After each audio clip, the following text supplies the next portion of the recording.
They called them children in cockpits. German aces joked the new Mustang pilots wouldn't last 5 minutes. But 1 month later, those same babies had turned the skies into a graveyard of German fighters minus 112 kills, shattering every expectation. So how did the youngest pilots of the war become the deadliest? Stay with this story. It only gets crazier from here. By late 1943 and early 1944, the German Luftwaffe still carried the confidence of veterans who had dominated the skies. Since the first days of the war, many of its leading aces had built reputations unmatched in aviation history. Men like Erich Hartmann, Gerhard Barkhorn, and Walter Nowotny counted their victories not in single digits, but in hundreds. Their kill lists were printed in German newspapers, used as propaganda to reinforce the image of German aerial superiority. Inside Luftwaffe fighter units, this reputation created a culture of swagger. Pilots who had survived years of combat believed they understood every nuance of air warfare. They had fought in Spain, Poland, France, the Balkans, North Africa, and the Eastern Front. To them, the arrival of new American fighter groups flying the P-51 Mustang was not intimidating, it was amusing. German intelligence reported that many of the incoming American pilots were unusually young. Some were barely out of flight school, flying their first combat missions at 19 or 20 years old. Photographs circulated among German squadrons showing the fresh faces of these newcomers. The Luftwaffe began referring to them with a mixture of mockery and dismissal, Kindersoldaten, the child soldiers, or simply baby pilots. Propaganda ministries amplified the stereotype. German broadcasts described American pilots as inexperienced aviators depending entirely on their machines rather than skill. Luftwaffe briefings reinforced the same narrative. The Mustang was fast, but its pilots were green, predictable, and likely to panic under pressure. Commanders emphasized that these rookies would be no match for seasoned German Jagdgeschwader units that had survived years of attrition. This confidence rooted partly in genuine experience and partly in propaganda-shaped early encounters. German fighter groups expected easy victories. Reports from units like JG-27 and JG-53 routinely mocked the Mustang groups entering the Mediterranean and European theaters, calling them untested formations that would break at the first hard turn. On the American side, the stereotype wasn't entirely inaccurate. Many of the early P-51 pilots were exceptionally young. Most had only months of training behind them. Their flight jackets still looked new. Some had never seen a German aircraft in the sky before their first mission. Inexperience was visible in their briefings, their radio discipline, even in the nervous excitement captured in photographs before takeoff. To the Luftwaffe, this combination youth, new aircraft, limited combat exposure looked like an advantage waiting to be exploited. But the belief that these baby pilots posed no real threat would soon become one of the most costly miscalculations the Luftwaffe ever made. The young men who would one day face the Luftwaffe began their journey long before they touched the controls of a P-51 Mustang. Most entered the Army Air Forces as teenagers, leaving homes across the United States with little more than basic schooling, a medical exam, and the hope of becoming fighter pilots. What awaited them was one of the most demanding training pipelines of the entire war. Their first stop was the classification center, where candidates were sorted into tracks fighter, bomber, or transport based on aptitude exams, reflex tests, and instructor evaluations. Only a fraction were assigned to fighter training. Those who were selected quickly discovered how unforgiving the process would be. Primary flight training took place in dusty, sun-bleached airfields across Texas, Georgia, Arizona, and California. Cadets first sat in the cockpit of a Stearman PT-17 or a Fairchild PT-19. Basic trainers that revealed immediately who had the instincts for aviation and who did not. The dropout rate was high, and the reasons were often written plainly in accident logs: stalls during landing, misjudged turns, mechanical failures, or nerves pushing cadets into fatal mistakes. As cadets progressed to basic and advanced training, the tempo accelerated. Instructors, many of them combat veterans, returned from early campaigns, pushed their students relentlessly. They drilled steep turns, emergency landings, evasive climbs, and high-G maneuvers until muscle memory took over where fear once lived. G-force blackouts, uncontrolled spins, and hard landings became common experiences, recorded in training reports across dozens of bases. For future fighter pilots, dogfight simulation became the defining exercise.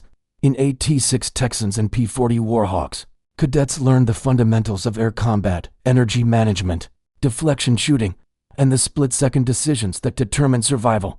Training films broke down enemy aircraft performance. Lectures explained how a Bf-109 climbed, how a Fw-190 rolled, and how the Luftwaffe liked to attack from altitude.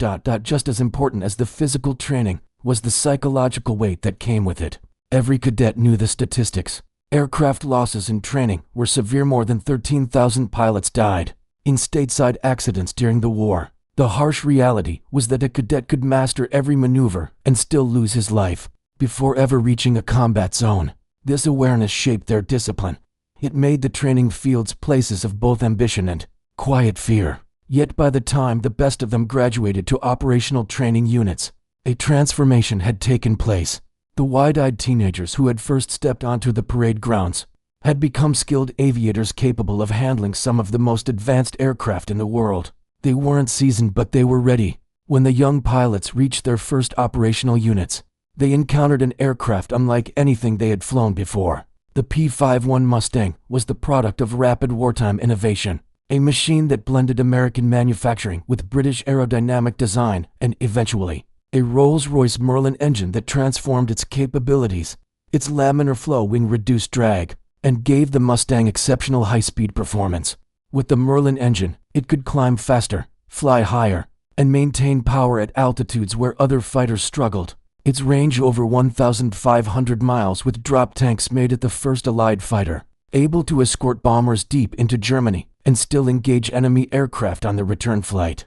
Armed with 6.50 caliber machine guns and nearly 2,000 rounds of ammunition, it carried enough firepower to shred even the toughest Luftwaffe fighters. Yet the very qualities that made the Mustang revolutionary also made it unforgiving. Pilots transitioning from the AT-6 or even the P-40 discovered immediately that the P-51 was not a forgiving trainer's aircraft. Its torque required firm rudder control on takeoff. Its narrow landing gear punished sloppy approaches. Its high-speed dive capability demanded precision, especially when recovering at low altitude. A pilot who mishandled a stall or applied incorrect trim at speed could lose control in seconds because of this.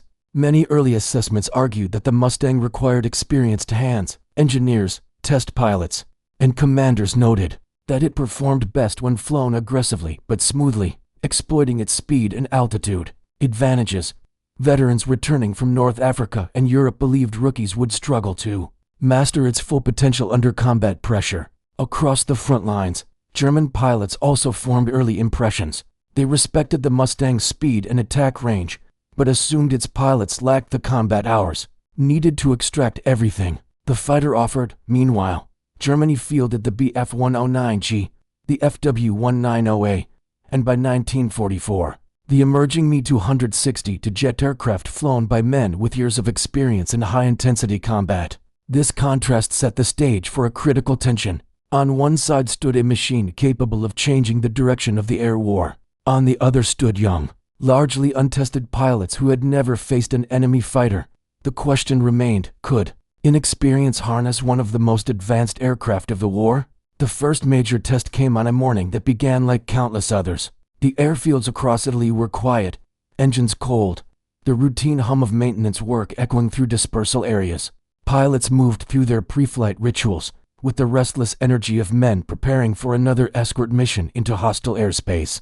For many, it would be only their second or third combat sortie, but just after takeoff, long before they reached their assigned rendezvous with the bomber stream, the mission changed.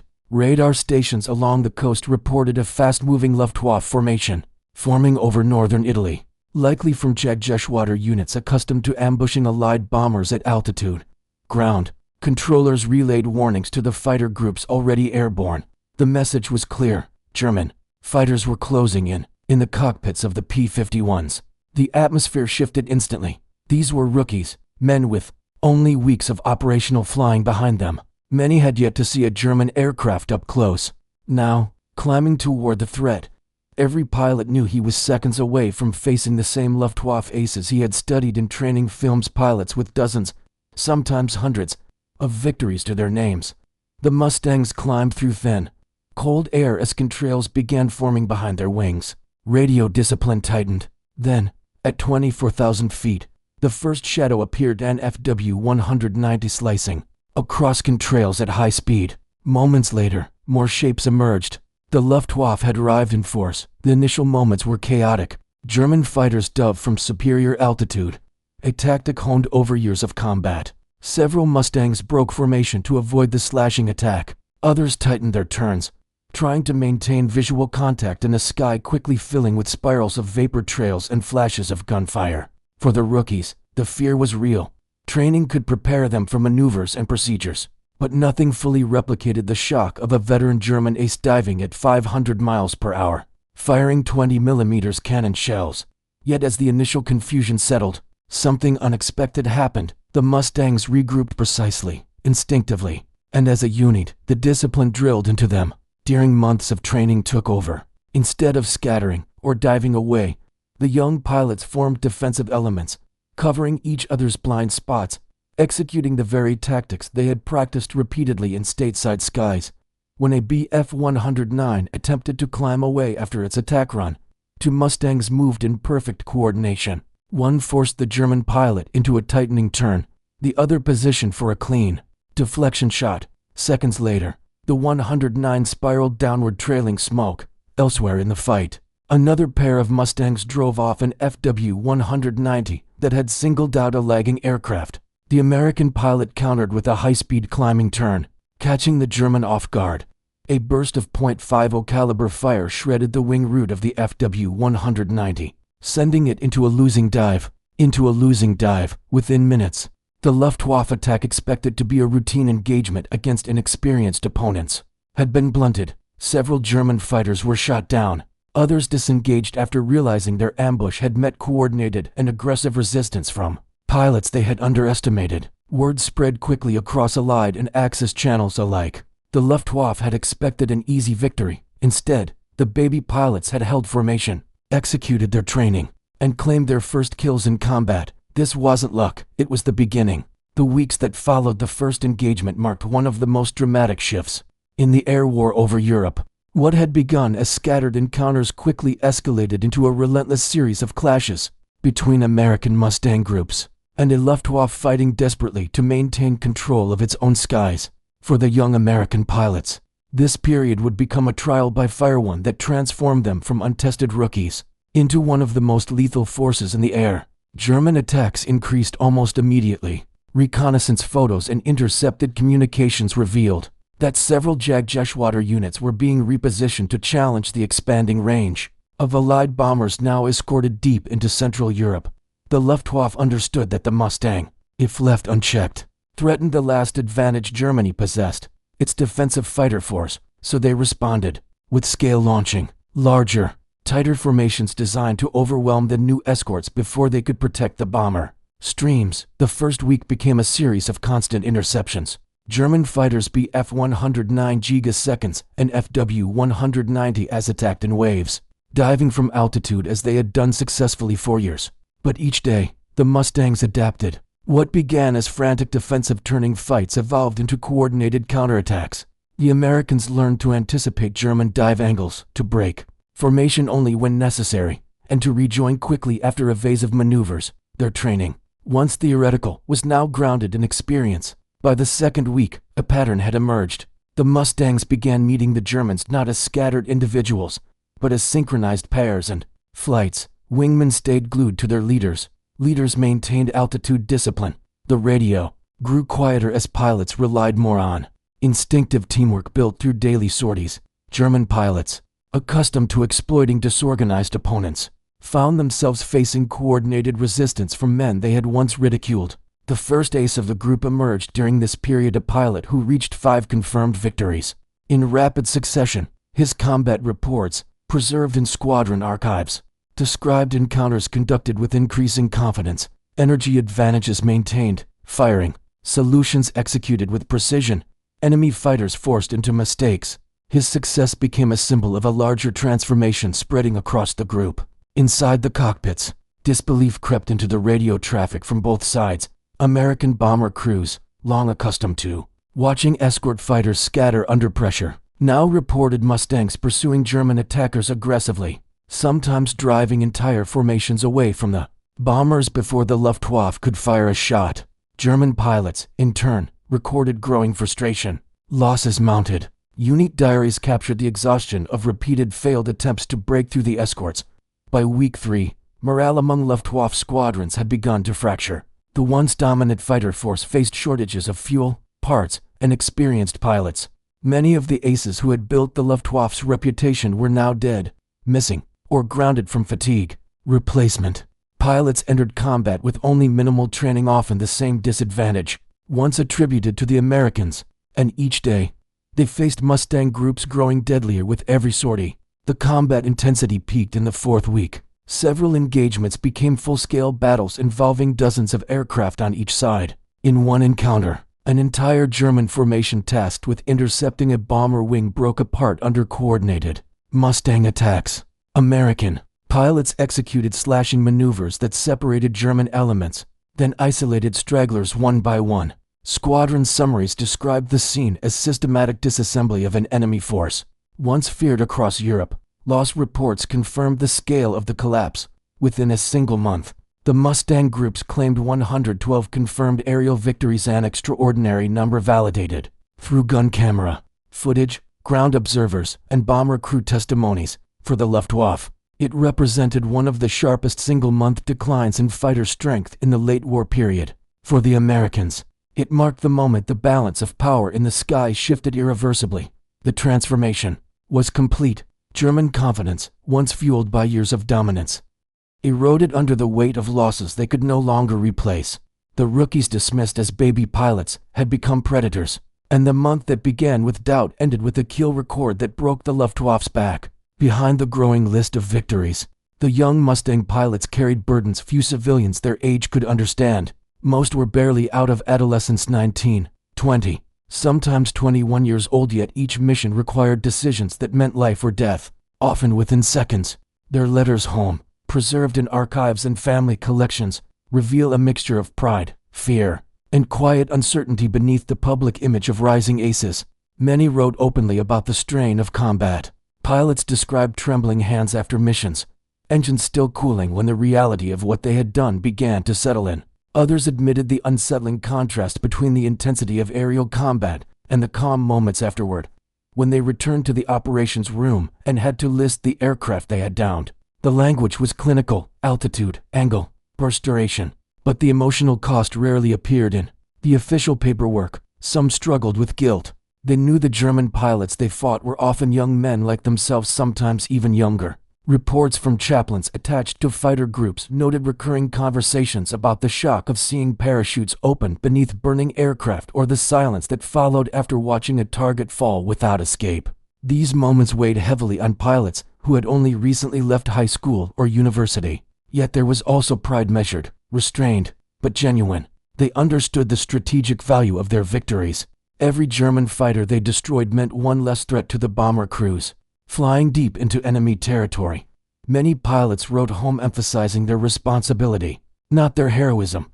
They knew that their role was not about individual glory, but about keeping thousands of airmen alive. The contrast between public praise and private experience grew sharper as their success mounted. Newspapers celebrated new aces. Commanders cited kill totals in briefings. But in the pilots' tents and barracks, the atmosphere was different. The pace of combat left little time for reflection, yet the weight of each mission accumulated quietly. War forced them into adulthood with unnatural speed. At 25,000 feet, childhood disappeared the moment tracer rounds passed the canopy. Questions about courage, masculinity, and mortality became their constant companions. They were young, effective, and deadly, but the cost of becoming killers at 20 years old never truly left them. As the Mustang groups continued their surge of victories, the reaction inside the Luftwaffe shifted from mockery to alarm. Reports from German fighter wings, once dismissive, began documenting encounters with an enemy far more disciplined and aggressive than expected. Veteran aces who had survived years of combat on the Eastern Front and in the Mediterranean noted that the new American escorts were no longer scattering under pressure. They were fighting with a level of coordination that disrupted long-established German tactics. German intelligence summaries from early 1944 reflect this change. Analysts observed that the Mustang pilots maintained altitude advantage with unusual discipline, a stark contrast to earlier American escort behavior. Intercepts and post-mission debriefs described the Mustangs as resistant to baiting maneuvers, refusing to be drawn into isolated chases. This frustrated Luftwaffe units accustomed to breaking enemy formations by exploiting individual inexperience. Commanders within Jagdgeschwader squadrons expressed growing concern. Some unit diaries recorded that engaging the Mustangs now required full concentration and numerical advantage, conditions the Luftwaffe rarely enjoyed as fuel shortages worsened and attrition thinned their ranks. The once standard diving attacks from altitude were proving less effective. Mustangs countered with coordinated climbs and intercept angles that blunted the initial strike, forcing German pilots into prolonged turning fights that favored the American aircraft. In response, the Luftwaffe attempted tactical adjustments. Some wings shifted to higher altitude interception profiles, others experimented with staggered formations designed to confuse the escort screen. A few commanders urged their pilots to focus on hit-and-run attacks aimed directly at bombers, hoping to avoid prolonged engagements with the Mustangs altogether. But each adjustment encountered the same obstacle. The Americans were adapting faster. The Mustangs' extended range allowed them to maintain tight coverage over bomber formations. Their height discipline made it difficult for German fighters to achieve surprise, and as the month progressed, the Luftwaffe's remaining experienced pilots were stretched thin, while replacements arrived with minimal flight hours. By late spring, German operational reports no longer referred to the Mustang pilots as inexperienced. Instead, they acknowledged a new reality. The young American groups had become a formidable threat. Respect grudging, wary, and often expressed only in internal documents had replaced the earlier ridicule. The legends of the Luftwaffe had taken notice, and they understood that the balance of the air war had shifted against them.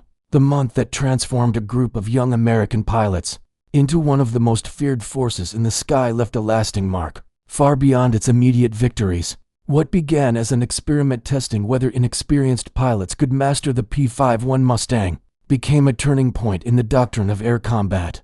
Their performance forced commanders to recognize the power of disciplined, formation-based escort tactics over the earlier emphasis on individual aces hunting for personal kills. The success of tight-knit Mustang groups reshaped Allied strategy for the remainder of the war, ensuring that bomber escorts remained cohesive shields, rather than scattered pursuers for future generations. The lessons were clear. Combat reports from this period became foundational reading in post-war training programs. Instructors highlighted how the Mustangs' strict altitude control, energy management, and two-ship coordination countered even the most experienced Luftwaffe aces. These tactics influenced the development of jet terror doctrine, reinforcing that air superiority depended as much on teamwork and adaptability as on raw aircraft performance. The young pilots, once dismissed as too inexperienced to matter, had demonstrated what disciplined units could achieve against a seasoned enemy. But the legacy was not measured only in tactics. It lived in the stories of the men themselves. Some survived the war, returning home to quiet lives, their combat achievements rarely discussed outside squadron reunions. Others were lost in missions during the final push into Germany, killed in dogfights, struck by flak, or missing in action. Their names appear in squadron rosters and casualty lists that mark the cost of the campaign. Today, memorials and military histories preserve their contributions. The archives of the Army Air Forces, filled with after-action reports and gun camera footage, testify to an extraordinary transformation. The rise of pilots who entered the war as teenagers, and, within weeks, helped break the back of the Luftwaffe's fighter force. Their victories were not accidents of technology, but the result of discipline, training, and the determination to overcome the expectations set against them. Their story endures because it reflects a truth repeated across history. Sometimes the least expected soldiers rewrite the fate of a war.